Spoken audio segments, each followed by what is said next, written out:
হযরত সুলাইমান আলাইহিসসালামের যুগে এক রাখাল গভীর জঙ্গলে ভেড়া চড়াচ্ছিল। হঠাৎ একটি শিয়াল এসে তার কাছে একটি ভেড়া খেতে চাইল। রাখাল বলল, এই ভেড়াগুলো হযরত সুলাইমানের সম্পত্তি, আমি শুধু পাহারাদার। শিয়াল বলল, তুমি তার কাছে গিয়ে অনুমতি নাও। তখন রাখাল বলল, আমি গেলে তো এই সুযোগে তুমি আমার ভেড়া খেয়ে ফেলবে। শিয়াল তখন অদ্ভুত এক ওয়াদা করে বসল। সে বলল, তুমি নিশ্চিন্তে যাও, আমি নিজেই তোমার ভেড়া পাহারা দেব।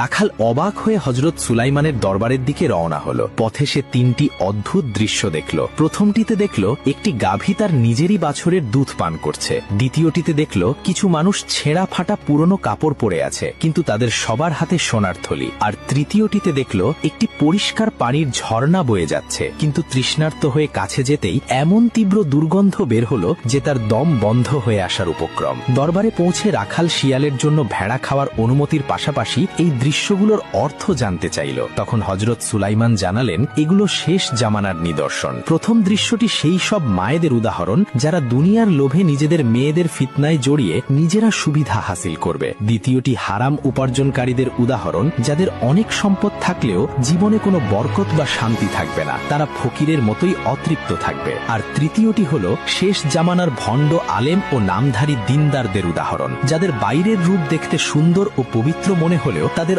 অন্তর দুনিয়ার মোহে পরিপূর্ণ থাকবে। ভয়ে কেঁপে উঠে রাখাল জঙ্গলে ফিরে এলো। দেখল শিয়ালটি সত্যিই তার ওয়াদা পালন করেছে। নবীর অনুমতির কথা শুনে শিয়ালটি পাল থেকে সবচেয়ে দুর্বল আর অসুস্থ একটি ভেড়াকে বেছে নিল। রাখাল অবাক হয়ে এর কারণ জানতে চাইলে শিয়ালটি উত্তর দিল, আমি একেই বেছে নিয়েছি কারণ এই ভেড়াটি তার রবের জিকির থেকে গাফেল ছিল। একটু গভীরভাবে ভেবে দেখুন, আজ আমরা শ্রেষ্ঠ জীব হয়েও দুনিয়ার মোহে সৃষ্টিকর্তাকে ভুলে বসে আছি।